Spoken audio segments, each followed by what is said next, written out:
أهلا بكم في نشرة جديدة من أخبار الملاعب. معاكم حسين صلاح. وأبرز أخبار الكرة العالمية والعربية والإفريقية اليوم الأربعاء 10 من يونيو 2026. لنبدأ من أخبار الكرة العالمية. تتواصل الاستعدادات النهائية لانطلاق كأس العالم 2026 وسط أجواء مشتعلة قبل ضربة البداية بعد الأزمة التي تعرض لها الحكم الصومالي عمر أرتان عقب احتجازه وترحيله من الولايات المتحدة، ما أثار جدلاً واسعاً قبل انطلاق البطولة. كما شهدت الملاعب المخصصة للمونديال حادثة مثيرة بعد سقوط كاميرا سبيدر كم أثناء الاختبارات الفنية لتفتح باب التساؤلات حول إجراءات السلامة قبل انطلاق المنافسات. وفي قرار جديد اعتمد الاتحاد الدولي لكرة القدم استراحات إلزامية لشرب المياه خلال مباريات البطولة بسبب ارتفاع درجات الحرارة والرطوبة المتوقعة في بعض المدن المستضيفة.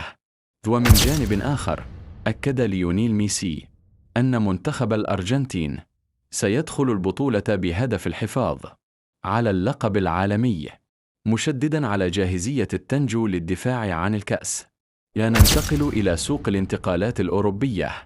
الصراع يشتعل على جوليان الفاريز بعدما دخل برشلونة بقوة على خط المفاوضات في محاولة لخطف اللاعب من ريال مدريد خلال فترة الانتقالات الصيفية.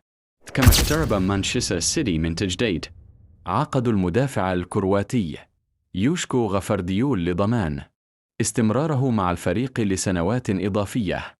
وفي إيطاليا أغلق وكيل أعمال ليساندرو باستوني الباب أمام كل الشائعات، مؤكداً استمرار اللاعب مع إنتر ميلان وعدم التفكير في الرحيل هذا الصيف.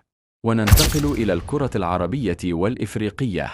يواصل الأهلي المصري ترتيباته للموسم الجديد مع اقتراب بداية عمل الجهاز الفني بقيادة المدرب المغربي حسين عموتة، بينما يواجه الزمالك أزمة جديدة بعد استمرار عقوبات إيقاف القيد بسبب الملفات والقضايا الدولية المعلقة.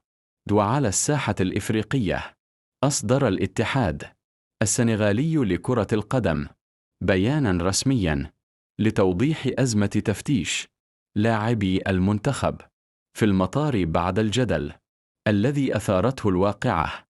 كما أكد رياض محرز جاهزية منتخب الجزائر للمشاركة في كأس العالم مع طموحات كبيرة لتحقيق نتائج مميزة خلال البطولة. كانت معاكم نشرة أخبار الملاعب اليوم الأربعاء 10 من يونيو 2026. متنسوش اللايك والاشتراك وتفعيل الجرس علشان يوصلكم كل جديد.